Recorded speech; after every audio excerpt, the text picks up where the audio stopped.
Shalom, shalom. It's your brother AHBAD here from YAHAWAH, YAHAWASHI, AHBAD. I'm properly serving St. Petersburg, Florida, GMS Tampa Bay 12. I want to give all honor, glory, and praises unto Yahawah, by Hashem, YAHAWASHI, by Hashem, Chakadash. Double honors to my elder apostles at Great Millstone who rule well. Single honor salutation to all you sincere brothers and constantly preach the word, truth, and sincerity. Peace and blessings be to the 1/3, and peace and blessings be to the confusion faces as well. Shalom, peace and blessings be unto you all.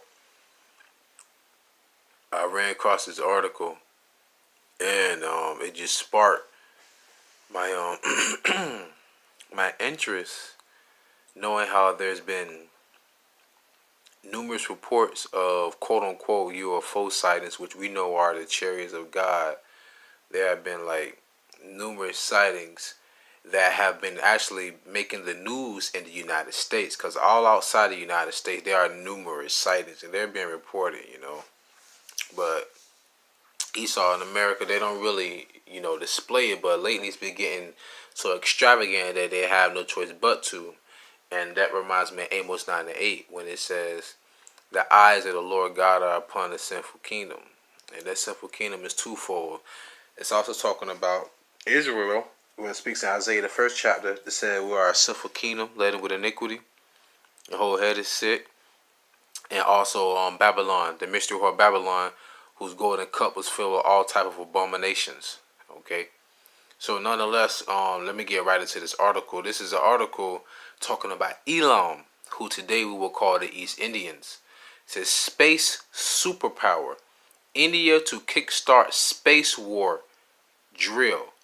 So they're taking the same course that Esau Edom is taking as well, and also Moab, and it's going to tell you that also in the article. So let me get right to it. As you see the display on the right, it's pretty much a module of what they are trying to accomplish.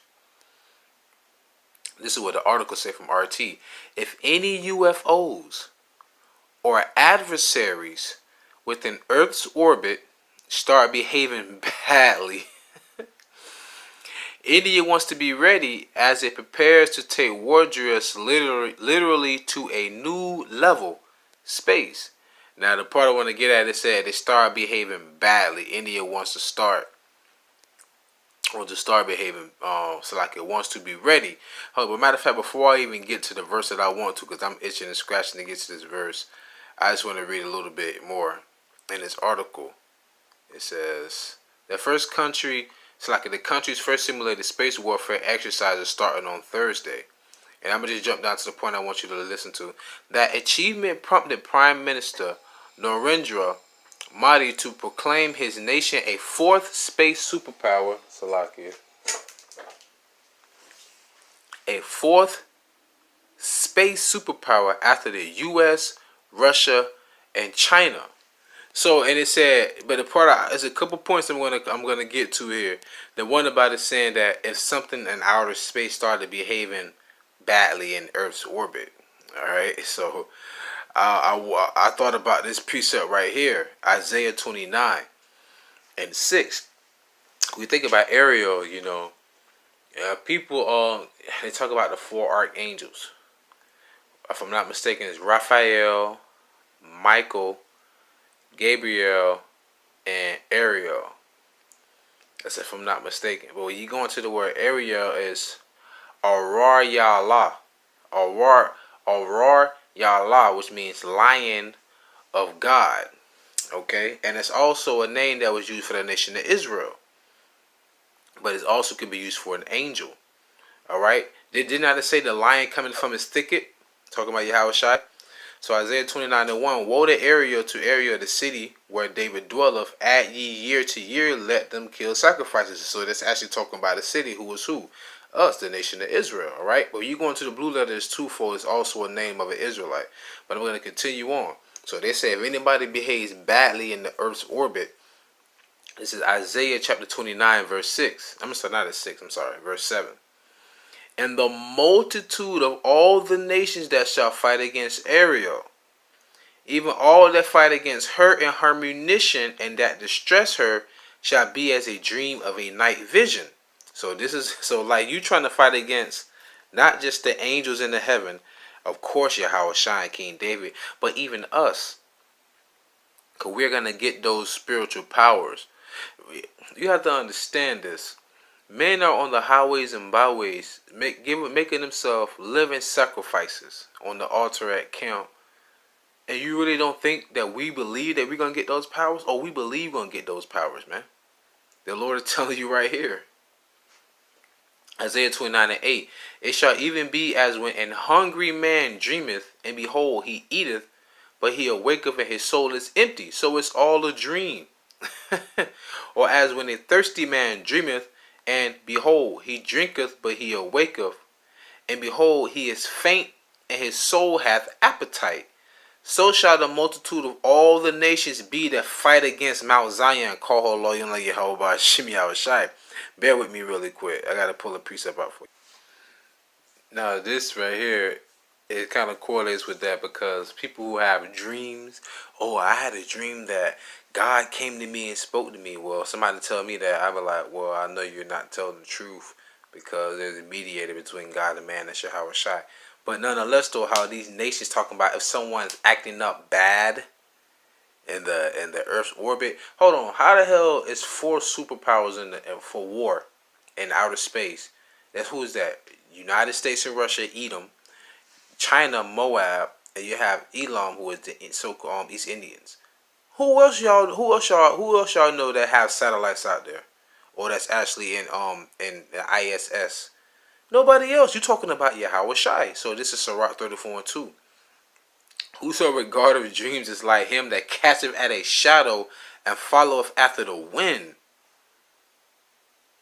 Can you catch a shadow?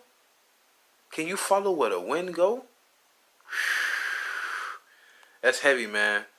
Verse 7. For dreams have deceived many, and they have failed that put their trust in them. They have failed that put their trust in him.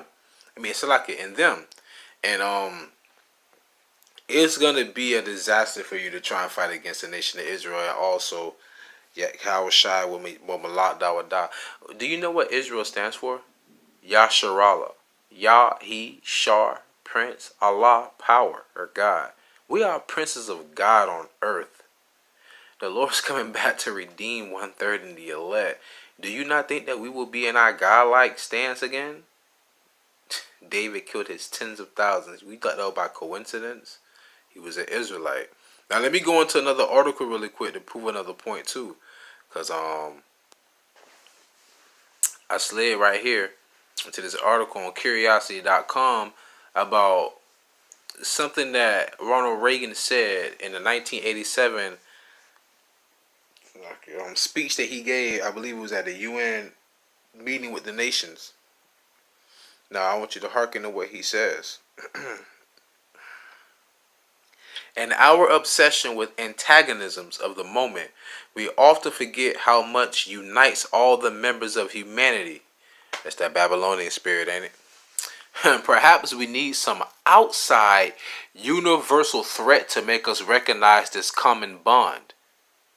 You hear that? I occasionally think how quickly our differences worldwide would vanish if we were facing an alien threat from outside this world. And yet, I ask you, is not an alien force already among us? What could be more alien to the universal aspirations of our peoples than war and the threat of war? So this is in the thought of Ronald Reagan, all right? This is in his mind, and you know the Most High put those thoughts in your mind too before you actually when you lay down and go to sleep. Okay, so I'm gonna pull out a precept just to go to prove that they're gonna try and do this, and it's in Second Ezra. That's why it's like a dream. Why do the heathen rage, man? These heathens are just bugged out. That's what I was gonna open up with. Why do the heathen rage? And they're raging, thinking that they're going to fight against a force. You can't even live outside in that realm. That force is coming from another realm that can dwell within your realm. That's called that's an interdimensional being. That's an extraterrestrial. Terra goes back to the earth. Okay, a three-dimensional plane, which we stay on Terra. They are extraterrestrials. They mean that they can go to different planes, different dimensions. How you gonna fight something you can't see? Second Ezra chapter 13. I'm going to just get to the point. I'm not going to read the whole thing. Second Ezra 13:1. I'm going to try my best. And it came to pass after 7 days, I dreamed a dream by night. And lo, there arose a wind from the sea that is moved all the waves thereof. And I behold, and lo, that man waxed strong with the thousands of heaven. And when he turned his countenance to look, all the things trembled that were seen under him. It said he came with the he was strong with the thousands of heavens. Let's find out what the thousands of heavens are, if I may, just through the spirit to prove a point. Because it's gonna be foolish for you to fight against against YAHAWASHI, but the Lord's gonna put it in your heart. He's gonna harden your hearts to make you fight, just to show His power, to show His excellency. Okay, excellency. This is Psalm chapter 60. This I like to say Psalm 68 and 11. I'm sorry, 17. The chariots of God are 20,000, even thousands of angels. The Lord is among them as in Sinai in the holy place. That's the angels, man. YAHAWASHI coming with the angels. I've seen a chariot do donuts around I think it was like a mid-range missile.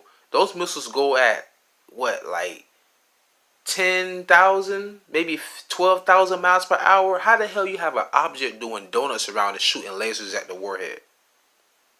That's the power that you're going to be fighting against, all right? Now, I'm going to jump down a little bit. Well, I'm going to keep reading. 2 Ezra 13:4. And whensoever the voice went out of his mouth, all they burnt that heard his voice, like as the earth felleth when it filleth the fire. Okay? Let's talk. I think it's in Habakkuk, where it speaks about how shall shooting concentrated energy out of his mouth. They say the same thing in DBZ. Whenever they when Goku used to have the tail, and every time they saw a moon, what happened? He turned to that great ape. He was able to shoot concentrated energy out of his mouth. All right, it's not far fetched. Okay, but let me jump to verse 6. But I beheld, and lo, he had graved himself a great mountain and flew up upon it. That's talking about what? That chariot. Hold on, real quick, just for the sake of the argument. All right, let me read that again. 2 Ezra 13:6. But I beheld, and lo, he had graved himself a great mountain and flew up upon it. That's talking about a chariot. That's how big it was. Imagine Independence Day when that chariot was over that tall building and Edomites were talking about some come save us, and they got zapped. Verse 7. But I would have seen the region or place where out the hill was graven, and I could not. The day of the Lord shall be dark and gloomy, right? And after this I beheld, and lo, all they which were gathered together to subdue him were sore afraid, and yet durst fight. One more. Call on like how about YAHAWASHI? Now check this out. And after this is 2 Ezra 13:8. And after this I beheld, and lo, all they which were gathered together to subdue him were sore afraid, and yet durst fight. So they was afraid when they saw YAHAWASHI. Can you imagine? He said, I'm not going to meet thee as a man.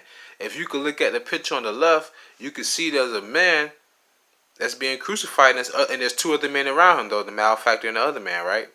The malefactors. Boom. That's YAHAWASHI. He was a man, right? Came as the seed of Abraham, but look at him right in the clouds. Oh, I'm not coming back as a man this time. Okay.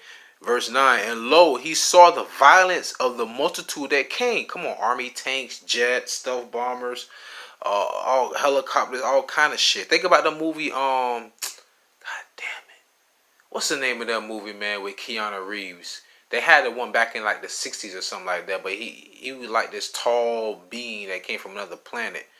Kind of like that, you know. I forgot the name of the movie, I found out. I think the day the earth stood still, something like that, all right? And lo, he saw the violence of the multitude that came. Imagine how they came at him when he came. He neither lift up his hand, nor held sword, nor any instrument of war. But only I saw that he sent out of his mouth as it had been a blast of fire, and at his lips a flaming breath, and out of his tongue he cast out sparks and tempests. And they were all mixed together, the blast of fire, the flaming breath, and the great tempest, and fell with violence upon the multitude, which was prepared to fight. And you're going to lose that battle. You're not going to win. You're not going to win. All right? Matter of fact, one more picture and I'm going to close out. And fell with violence. This is continuing in 2 Esdras 13:11. And fell with violence upon the multitude which was prepared to fight, and burnt them up every one, so that upon a sudden of an innumerable multitude nothing was what I've been using this word lately. Nothing was to be perceived, but only dust and smell of smoke. When I saw this, I was afraid. So Esdras was afraid when he saw what YAHAWASHI was gonna do, man. So hey, listen, India, Elam, I'm gonna say Elam, Moab, Edom. Hey man, this is your last hurrah. Give it all you got. We want you to give it all you got. Why do you think you have these weapons that are mass destruction? These weapons that no man have any defense for? Because you're gonna end up using those weapons against us when we get our powers. YAHAWAH, YAHAWASHI, Ratazah. But nonetheless, though, I pray you all will edify with this video. Like I always say, ask for forgiveness, pray without ceasing, stay humble, remain diligent. Call me Asha Alam Wafla Babal, Shalom.